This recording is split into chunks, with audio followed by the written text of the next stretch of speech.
Welcome to the Real Board Loft. I'm Forman, and today we're going to be talking about the Rawson Kailua single. This is a board I've been surfing for the last few weeks here in Cape Hatteras. The dimensions on this board are 6'6" by 20 3/4 by 3 1/16. It's got 46 liters of volume, and it is a dedicated single fin. And so Pat was making these boards in Hawaii in the 70s, right when Local Motion opened up their shop in Kailua, thus the model name, the Kailua. Since Pat came out with a little twin fin called the Nova Twin, we've been calling this one the Kailua Single because it just sort of rolls. Buzzy Kerbox was his team rider that was riding this board a lot back in the 70s and doing a lot of the development with Pat. I've actually had a few and still have a few of Pat's single fins. One of my favorite single fins ever is his 7.2 Stinger, which is like a big wing into swallow, and I've just had some insane sessions on that board in bigger point break surfs. So I was excited to get this board, not only because I knew it would work better in smaller waves, but also to carry that single fin flow and surfing style from my gliders, like from my 11 and 10 foot gliders, you know, all the way through the mid lengths and then all the way down into a 6 foot board. So excited to get this board, and then also it definitely hasn't disappointed. Taking a look at the shape on this board, you can see a lot of thickness. It's got a beak nose, obviously wide point forward. The thing that's kind of trippy about this thing is how narrow a lot of the way that they do the tape offs and the resin colors makes the tail look. Like the tail's actually wider than it looks. And so if you look at this board, you're kind of optically drawn to the blue. And so it looks pretty narrow, but you're not seeing the white way out here. So this part of the board right here and how wide it is right here actually gives this board quite a bit more low end and small wave range than you would think. It's got pretty defined down rail, flat deck, a lot of volume across to about here, but then it really starts dropping and pulling down from there outward. The tail of the board gets pretty thin, and then it's got the legendary Rawson round pin, and then the wing right here, which is pretty easy to see here, like a nice bumping down in. So on this board, I was using the 7.5 Skip Fry by True Ames. This is a Volant construction fin. And this fin actually worked really good in this board. But with any single fin, you've always got adjustment, right? And so this is a shorter box. You still have adjustment forward and aft in this box. And what your adjustments are doing on a single fin are the further forward you slide it, the more maneuverable the board is going to be. So you'll see a lot of people, especially in really small waves, putting the fin all the way forward because it's going to make the board real pivoty and loose. When you start to feel either the board spinning out in turns, or late drops, or it's just getting a little bit skittish at higher speeds and better surf, that's when you start ticking the fin a little bit further back. And it really doesn't take a lot of adjustment to make a difference on single fins. A lot of people are like, oh, you got to slide it all the way back, but literally you slide the thing like a half an inch and it makes a big difference in the performance of the board. But you know, where you put it in the box, you could definitely, on a board like this, you could definitely tune the performance of the board. Further forward, it's going to be more maneuverable. Further back, it's going to be more locked in and more stable at speed. So talking about the performance on this board, the very first thing I'll say is that it worked in way smaller surf than we thought it would. Like, you know, normally you think like Rawson single fin, you think like Hawaiian pumping juice. This board, I mean, I got to think, you know, even without asking Pat about it, that it was definitely meant more for, like, you know, it definitely had South Shore potential back in the 70s, as well as North Shore potential, because you could use it in really small surf. Like I was using this thing basically one up from my longboard, from a Christensen Outlaw. I could go right to this thing without anything in the middle. And so I was riding this at the lighthouse in, I would say like clean 1 to 3, you know, mostly 2 to 3, but even like, you know, some 1 to 2 to 3 foot surf, as long as it's like clean and has a little bit of push, you could start riding this board and having a really good time on it. So it's not something, you know, it's not a single fin you're going to get and put up on a wall and never use. You know, even on the East Coast, you can be using this thing regularly and having a really good time on it.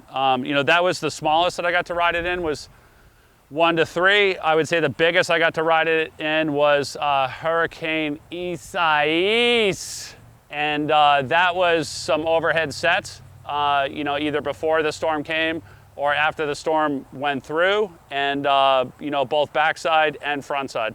So good range of surf, you know, anywhere from, you know, knee high up to overhead, and you know, riding it front side, riding it backside, having a really good time. So the thing that I found about this board, obviously it is an absolute paddle beast. Like having this much thickness in the front part of the board, a lot of times like you feel guilty, like the speed that you can paddle, especially when you're paddling in a crowd that sometimes is like half your age. Like a lot of times you actually have to slow down your arms so you're not paddling too fast. But it beats the current. Like if you want a board that's gonna beat the current, the thing beats current all day. One of the things that helps this board paddle so well is just the rocker on the board. You can see in the 70s when they're making these boards that the rocker is a lot flatter, you know, than like a high performance shortboard. And so flatter rocker, carrying that foam forward, carrying the width forward, so there's just a lot of meat underneath your chest and really no resistance. Like you're not pushing the nose through the water at all. It's just sliding through the water really easily. And then also having a nice, like, smooth outline. There's just very little resistance on the board going through the water, and that's what helps you paddle this thing so fast. It catches waves that you don't think you're gonna catch. It catches waves that you thought you missed, and then gets you into the waves you want and gets you a good wave count. In small surf, what I was actually kind of surprised about is a lot of times you think single fins are like kind of slower and drawn out, and you're really having to think way down the line about what you want to do in order to actually do it. This board was more reactive, and I thought it had the ability to actually generate a good amount of speed, especially for a single fin. But the performance is definitely there, like where you can get on a wave, and if you need to make speed, like you can make speed like on demand and get some good speed going down the line.